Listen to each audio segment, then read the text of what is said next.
दूसरी जो वयस्क लड़की है अपनी इच्छा अनुसार शंकर से शादी कर ली। शंकर दूसरी जाति का है। इस पर गांव वालों ने विरोध किया और शंकर के पिता को गांव वालों ने गांव छोड़ने पर मजबूर कर दिया।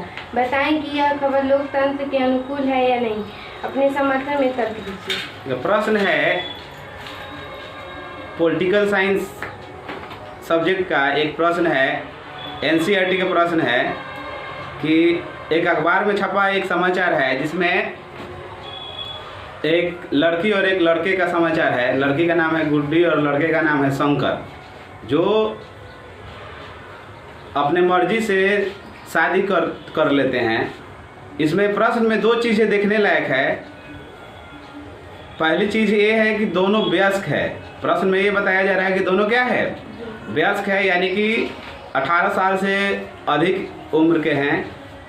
दूसरा उसमें एक चीज़ और देखने को ये मिल रहा है कि दोनों गैर जातीय हैं, यानी कि अलग अलग जाति से हैं।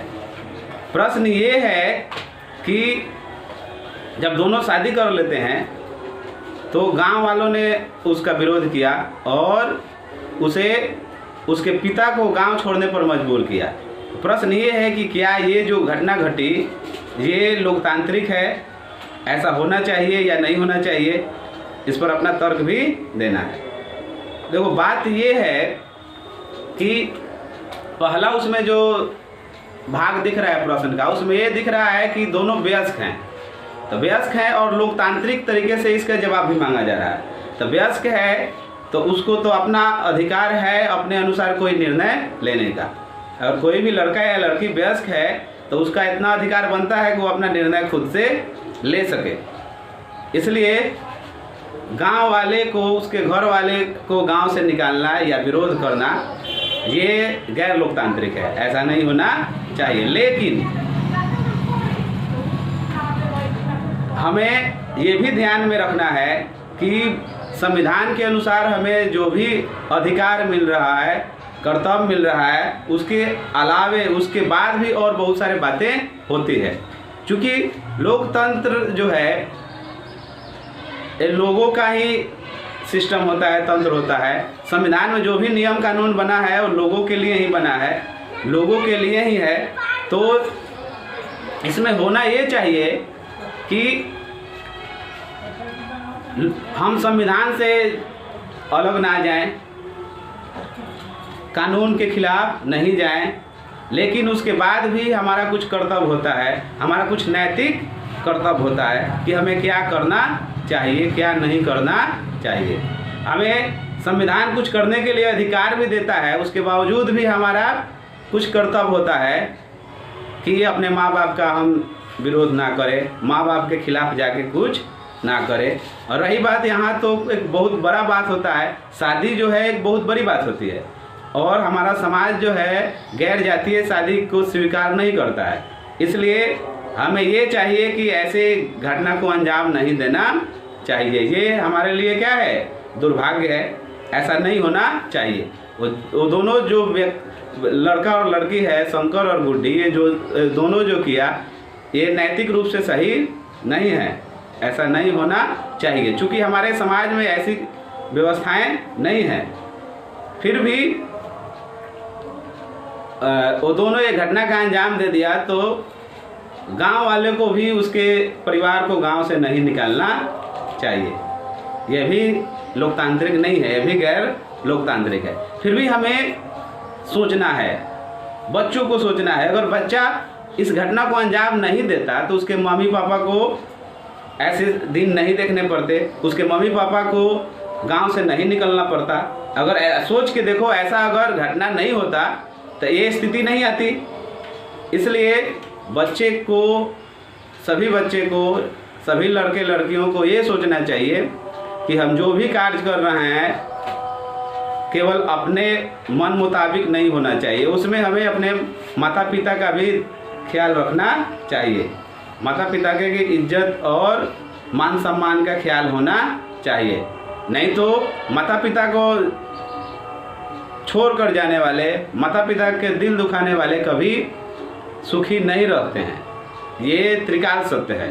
कोई भी व्यक्ति यदि अपने माता पिता को दुखी करता है तो वो सुखी नहीं रहता है। इसका बहुत सारा उदाहरण तुम अपने देखते होगे गांव में। जो ऐसे कुकृत करता है वो कभी भी सुखी नहीं रहता। उसको बहुत सारे क्या नाम है दुख सहने पड़ते हैं। बहुत सारा ऐसे अखबारों में न्यूज़ में देख रहे होगे। अभी वर्तमान में एक न्यूज़ दिख रहा होगा, एक आफ्ताब और एक श्रद्धा नाम की लड़की का न्यूज़ होगा, जो इसी तरह की घटना का अंजाम दिया। वो दोनों भाग के शादी करते हैं और दोनों अपने शहर से जाकर दूसरे शहर दिल्ली में रहते हैं। उसमें कुछ दिन के बाद ये घटना का अंजाम हुआ कि उस लड़की को लड़के ने 35 टुकड़ा कर दिया और उस टुकड़े को बारी बारी से प्रतिदिन क्या करता था, उसका निपटारा करता था इधर उधर, जो अंततः पकड़ा भी गया। तो ऐसे ऐसे बहुत सारे घटनाएं होते हैं। इसलिए और हम कुछ कर भी नहीं सकते हैं। इसलिए हमें माँ बाप को छोड़कर माँ बाप के खिलाफ कोई भी कार्य नहीं करना चाहिए, अन्यथा उसका बुरा ही परिणाम होता है। इस परिणाम को देखते हुए मैंने एक लाइन को इजाद किया है, जो लाइन है, किसी को नदी मिला तो किसी को मिला ब्रिज, किसी को नदी मिला तो किसी के हिस्से आया ब्रिज, जो अपने संस्कार और माँ बाप को ठुकरा कर गया उसके हिस्से आया फ्रिज। बातें देखो ये है, मैं लाइन इकट्ठा किया हूँ इसी जो श्राद्धा और क्या है आफ्ताब जो है, उसमें जो आफ्ताब जो होता है उसका 35 टुकड़ा किया होता है और उस 35 टुकड़ों को फ्रिज में रखता है। चूँकि इधर उधर रखेगा तो महकने लगेगा, तो फ्रिज में रख के उसको एक एक दिन करके उसको निपटारा करता है। उसके शरीर को आरी से काटा हुआ रहता है। बताओ ये कैसा, इसको वो दोनों तो किया होगा तो समझता होगा प्रेम विवाह है। एक ऐसा प्रेम है जिससे वो प्रेम करता है, उसके शरीर को क्या है आरी से काटा है, ग्रिंडर से काटा है, और समझो कैसा कुकृत है। ये प्रेम हो सकता है क्या? ये प्यार हो सकता है क्या? कतई नहीं हो सकता है। ये सभी साइको लोग हैं, ये मानसिक रूप से विक्षिप्त लोग हैं। और ऐसे एक दो नहीं, ऐसे लोग जो है, ऐसे जो लड़के लड़कियां हैं, मेरे ख्याल से बहुत अराउंड 90% हैं। मैं आंकड़ा दूं तो थोड़ा सा लगेगा अजब, लेकिन है 90% जो ऐसे लड़के लड़कियां हैं जो साइको है, कुछ भी कर सकते हैं कभी भी। इसके बहुत सारा कारण भी है। इसका मैं अगले वीडियो में इसके कारण और इसके समाधान के लिए मैं उपाय लेकर आऊँगा, अगला वीडियो जो बहुत ही बेहतरीन होगा। और ऐसे 90% लड़के लड़कियां हैं जो क्या करता है, ऐसे घटना का अंजाम दे रहा है। उसके मस्तिष्क में ऐसे जो कुकृत है वो चलते रह रहा है ना।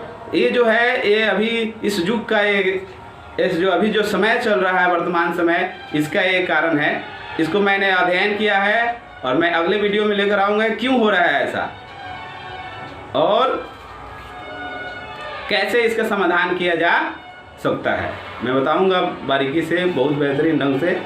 अभी हमें समझने वाली यही बात है कि हमें अपने माता पिता समाज के विरोध जाकर कुछ भी नहीं करना है, क्योंकि हमें सब कुछ देता है। कौन देता है? समाज देता है। तुम्हारा नाम कौन दिया? समाज दिया। हमें खाने को कौन देता है? समाज देता है। हमें सामान कौन देता है? समाज देता है। हम कोई पैसा कमाते हैं, कहाँ से कमाते हैं? समाज से कमाते हैं। तो समाज के विरुद्ध हम क्यों जाएंगे? हमारे जो भी गतिविधियाँ होगी, जो भी कार्य होगा, वो समाज के संरक्षण में होगा, समाज को संतुलित करते हुए होगा। इसके समाज के खिलाफ कुछ भी नहीं होना चाहिए, क्योंकि आज हम जो भी हैं, जो भी सीखे हैं, जो भी हमारे पास है, वो सब समाज का दिया हुआ है। इसलिए हमें हमारा नैतिक कर्तव्य बनता है कि हमें समाज के खिलाफ नहीं जाना चाहिए, अपने माँ बाप के खिलाफ नहीं जाना चाहिए। हमारे माँ बाप कभी भी हमारे लिए अच्छे ही सोचेंगे, इसलिए कभी भी हमारे मस्तिष्क में कुछ गलतियाँ, गलतफहमियाँ आ रही है तो माता पिता से सलाह लें और उस पर आंख बंद करके विश्वास करें। जो भी वो कहेंगे वो अच्छा ही होगा, उसमें थोड़ी सी भी बुराई नहीं होगी, थोड़ी सी भी हमारे अहित में नहीं होगा। माता पिता कभी भी हमारे अहित में नहीं सोच सकते हैं।